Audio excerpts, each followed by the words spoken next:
They could, of course, use bayonets, which they did when they lost their specially designed tin can openers. Now, before I show you how to work this thing, and there is a very special system of working, it's quite a clever design, and that spike on top of the bull's head is absolutely vitally important. You've got to know that hundreds of thousands of these things were used on the battlefields during the First World War, in the trenches. Vitally important to open the tin cans.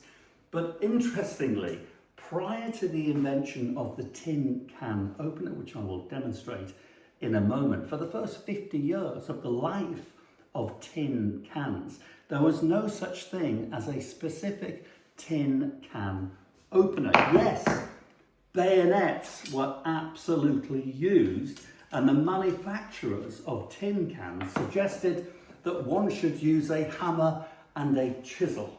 But in the 1850s, the specific tin can opener was used, and this bully beef referred to tin can opener, cast iron with a steel blade, was invented in the 1860s, the first can opener in the 1850s.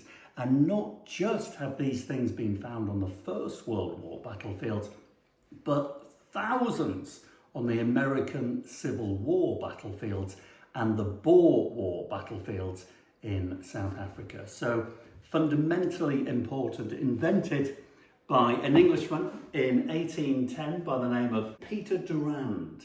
He patented it in 1810, sold the design. The tin can was trialled by the Royal Navy for 3 years to make sure that it worked.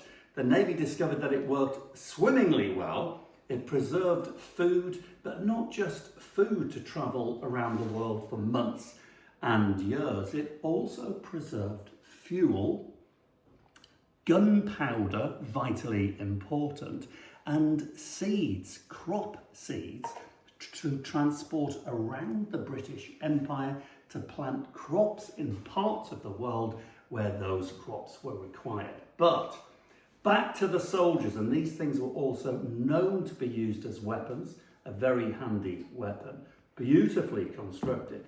The blade itself can be removed to be sharpened or replaced, so literally made to last forever. And then you have, this one dates to about 1870, has a lozenge mark on it, so I can date it to a roughly around that time. So this is how you can do it. Everybody should have one of these. Tin can, tin beans, take the spike. The spike is vital. Come and have a look at this. So we have to stab the can like so. Good stab, good hole. Dig the blade in, and this is crucial. Can you see the snout of the bull's nose there? There's a little groove. That's where you've got to get the edge of the tin can running smoothly like a skate. So blade in on the snout. Imagine during battle, you need a bit of sustenance. I think I'd probably do a better job if I was more experienced at this. But I think you'll agree. Oh, it works perfectly fine.